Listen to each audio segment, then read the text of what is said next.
Hi everyone, I'm going to be doing a video for the Hobart Freight Excavator, so stay tuned.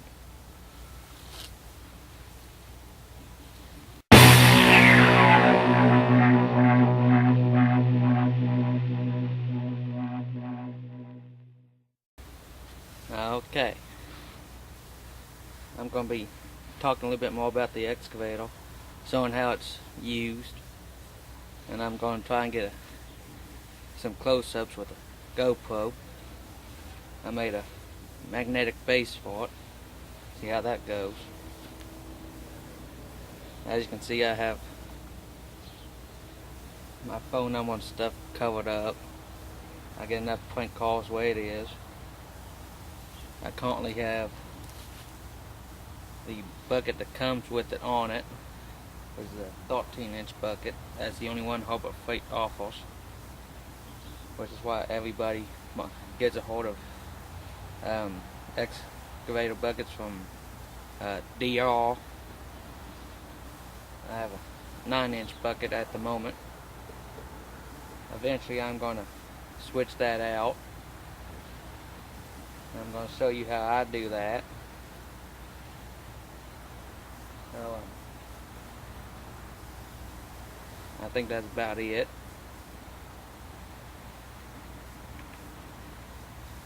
Now you probably won't be able to hear me over the engine of this machine. Now I don't operate at full power. I just operate it enough to get the job done and save on fuel. And after that I'll go through the machine in closer detail and tell you some of the things that has happened with it or I have done to it, which ain't much. Now I think before I even get started doing this, I should tell y'all, if you plan on any digging, you should call in a locate. I know here in Oklahoma it's free. Basically what they do is they'll ask you a series of questions, and some of them will get pretty detailed, like GPS coordinates, like longitude, latitude, that sort of thing. What you're going to be doing, how you're going to be doing it, what machine or whatever you're going to be using, and that includes a whole list of things. If you can think of it, it probably involves it. And eventually they'll come out within a certain time period, which is supposed to be about 24 hours. Several different companies will come out, mark up the utilities, that way you don't dig into them. And it's best to do that, because if you don't and you dig into it, you have to pay to fix it. But if you have them to mark it up and you still hit it, they'll have to pay to fix it. Now I know where the utilities are back here. Our electricity and TV is above me, actually over there. Now over here the only thing I have to worry about is telephone line, which goes at an angle. In fact, it's actually directly underneath the machine. Now I got one of the stabilizer legs sitting on top of a piece of lumber here. That way it doesn't dig down too far and potentially hit it. Because you never know, it might veer off a little bit, but I don't think so.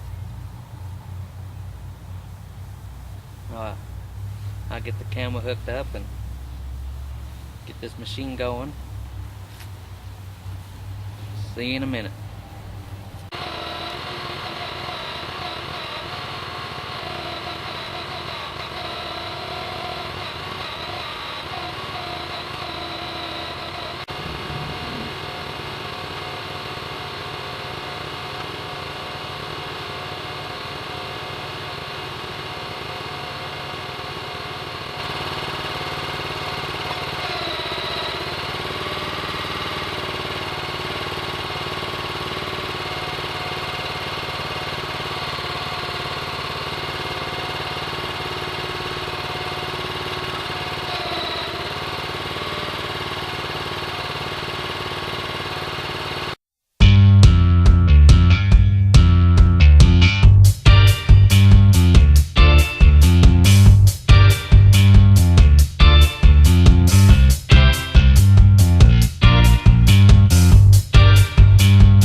In case you're wondering, that's the old telephone line.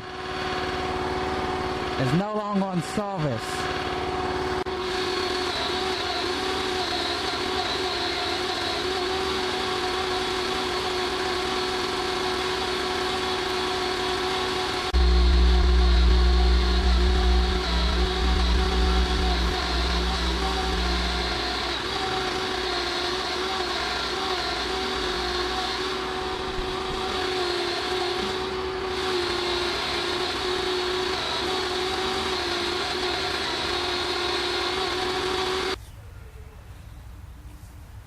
Well, there you go.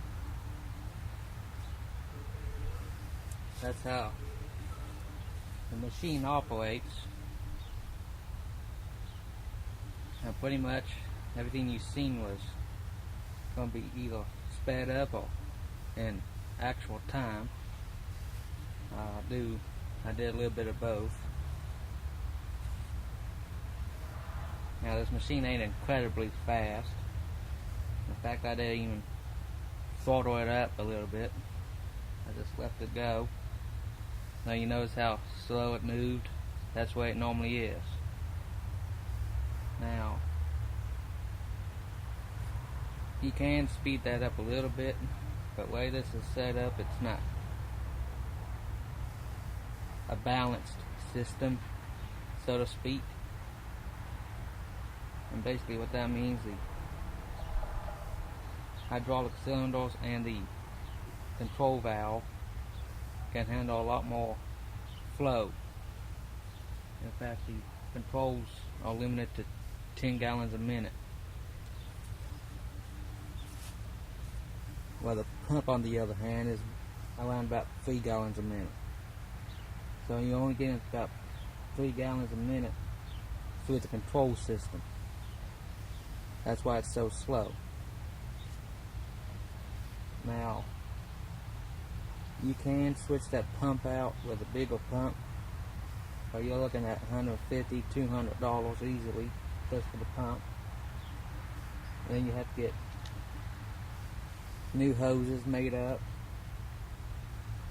and the engine itself, you need to find a pump that can handle the engine, because these pumps, they are limited on the amount of engine power they can handle. And some of this can get a little complicated. If you don't understand it, I would suggest taking the machine to a hydraulic specialist, like a shop or heavy equipment place, and get their advice. I'm going to give you some close-up shots of this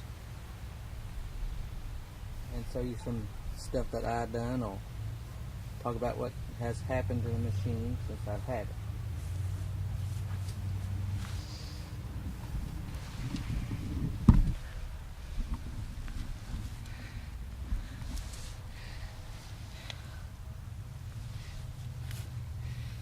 Now, as you can see here, I have a spout on hose protector.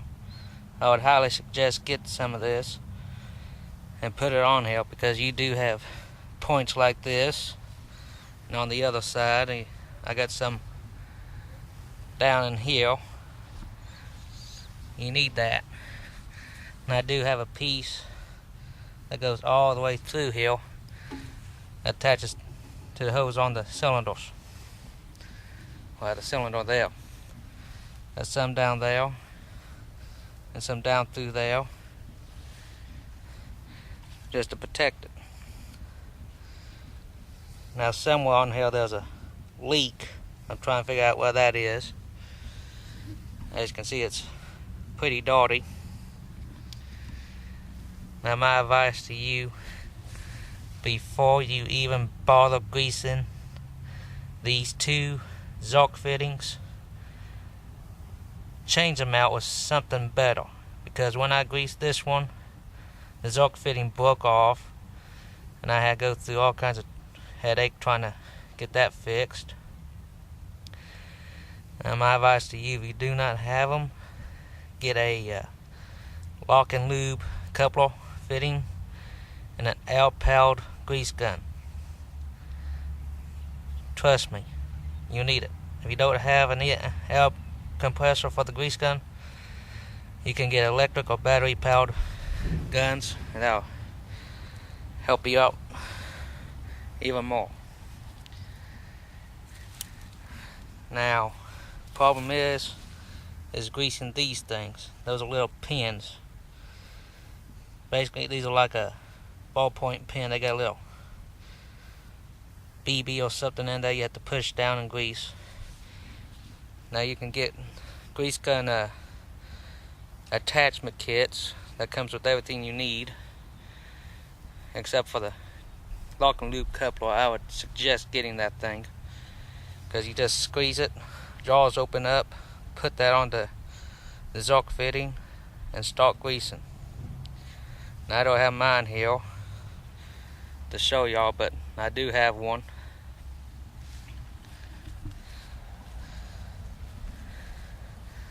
Now they are expensive. They're about $30 for the coupler,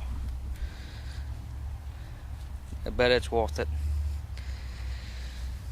Now back to this pump. I don't have very many hours on this machine. In fact, I probably just put 16 hours on it.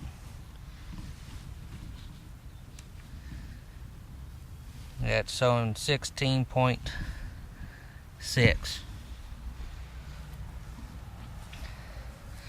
I know that's not true. I think it's close to 17 or 18, because I did use this machine a little bit before I had that meter.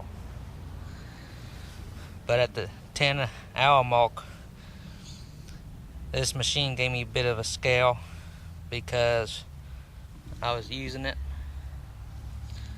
But needless to say, that scale was a loud bang behind me when I was in the chair, and I thought the pump went bad. But come to find out, there's a coupler under there called a Lovejoy Coupler. It's a 2-piece job that slips together and they lock like fingers together. If I have my other hand, I'll show you what it looks like. But what happened, one of those sides of that coupler came loose because the set screw was not tight. Make sure that sucker is tight.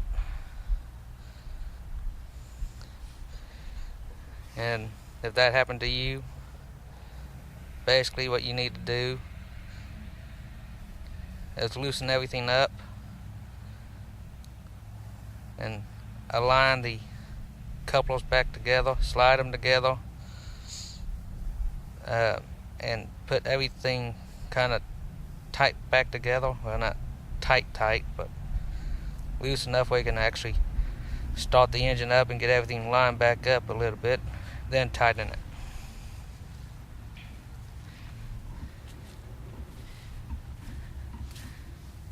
Let's go to this side.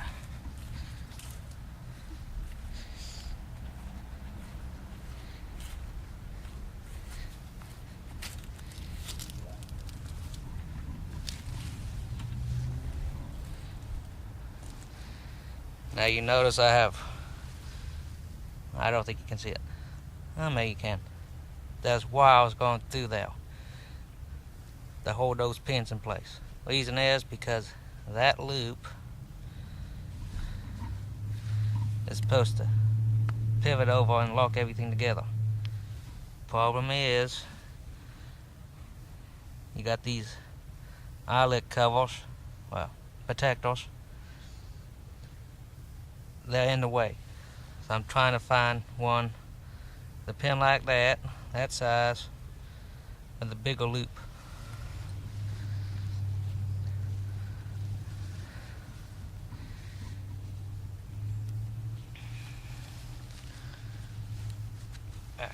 Finally got it off.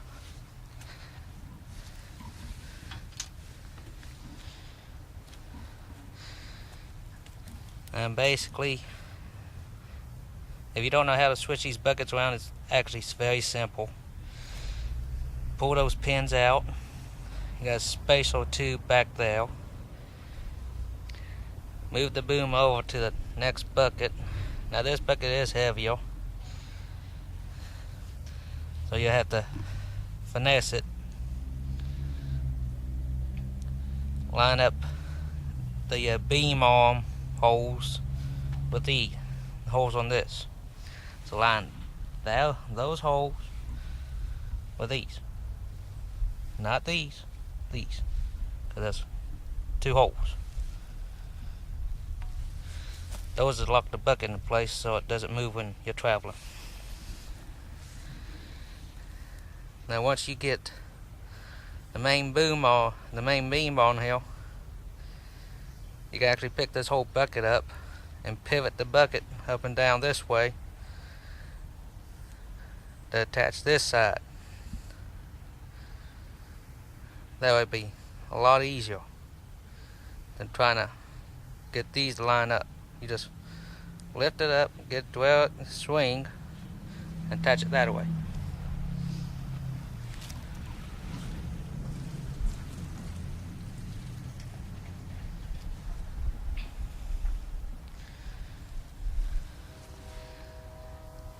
Now I'm going to tell you these controls, because of the lack of flow from the pump, may seem slow to respond, but there's not much you can do about that unless you change out the pump and probably even the engine. Now, when you're moving this machine, the main boom here is slow to respond to push down, which picks the machine up. So, something to be prepared for. As you can see, I have some more of that Spout on hose guard stuff. I think you can get that off of Amazon, and I think I got that from eBay. Eventually I'm going to wire this up for a key so I can turn it off without having to go back down. Plus it'll give me the opportunity to try and lock this out a little bit so nobody can mess with it. I don't know if that'll do the job or not, but it's worth a shot.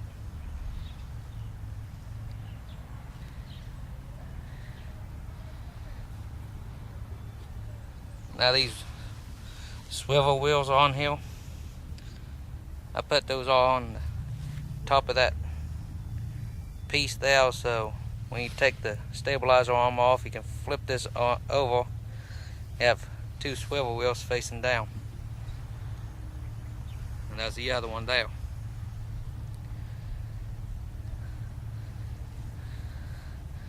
Now this just, bolted on, but you can weld those on. Now another thing, the excavator comes with this style of pin. You need to get this style, because if you look, that hole is slightly damaged from moving around. Get this style, it lays flat. That style, eventually that will look like this here.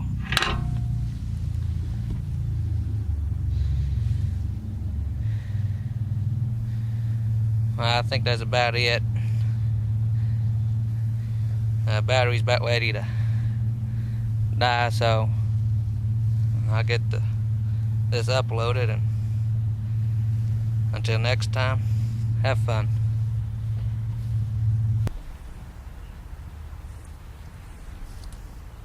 Hi.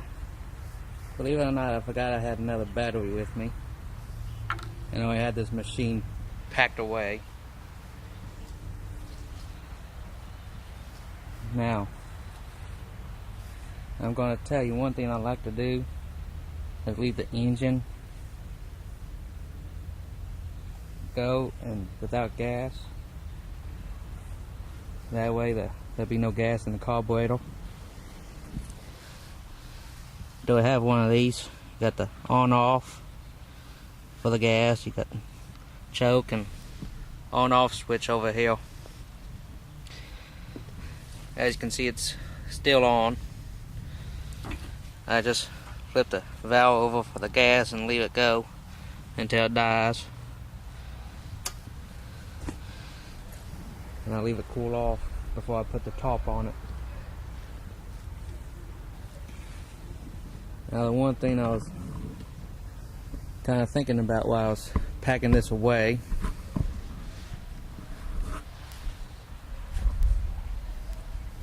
these hoses here, especially down here, that is tight, and you can tell the arm is not far off from this machine being parallel. And give you an idea how far the swing path is. You see that nick?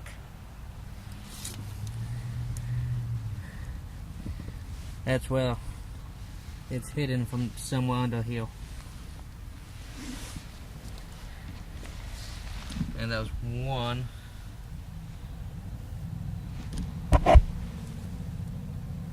there on this side. So obviously the bottom of this pivot point is hitting the frame. So that tells you there's a lot of strain here on these hoses. If I was you, consider going to a hydraulic shop and having some new hoses made up for this machine that are at least 4 inches longer. That should give you a little bit more slack, if not a little bit more. Now if you look at the path of these hoses, there's not much slack on them at all. I try to get as much slack down here and up here as possible. Now if you note, I have a piece of wire here looped around these two hoses and this one, because what was happening, these was getting pinched down in here. And you can see there's some mud there. Oh, actually that's not mud, that's grease. Well, they've been hidden down inside of here. Now if I can find it, right there in front of me.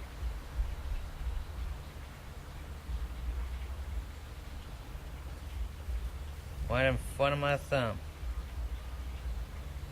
there's a nick in that hose. I don't know how well you can see it, but there's actually a couple down through there.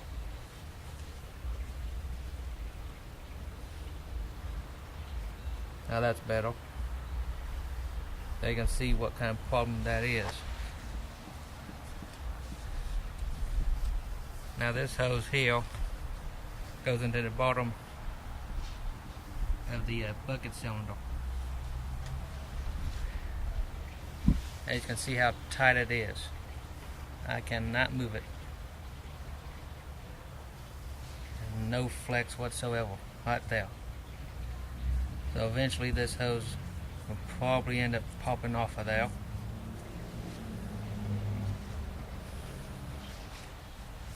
As you can tell, like on this one, no flex, but this is no big deal. This one doesn't move that much. But that one does.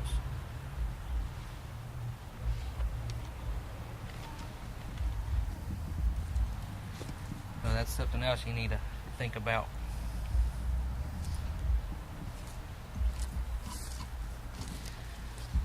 Now also, that spot under here I think that's leaking, it's one of the manufacturer installed hoses. Now some of these hoses you have to put on, some is already on here. I think it might be that one. I'm not too sure what the deal is, but obviously it leaks. Now with the chair out of the way,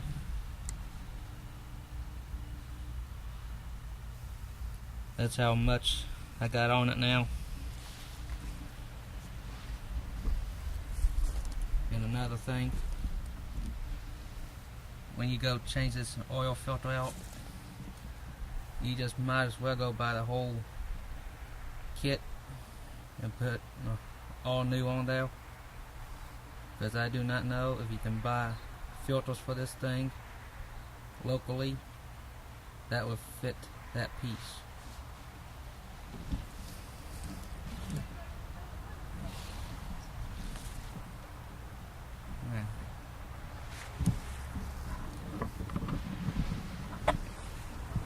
Well, I think that's it. If I come up with any more stuff, or if you have any more questions, I don't know if I'll do a video or not, but I hope that answers everything. And I know I talked about this in the last video, a piece of pipe over the handles, or a piece of hose actually, and that will help with the top, because that's a point when it gets windy, it tends to tilt the top up a little bit. Well, I'll try to get this uploaded to the computer and get it edited and hopefully be out tonight or tomorrow.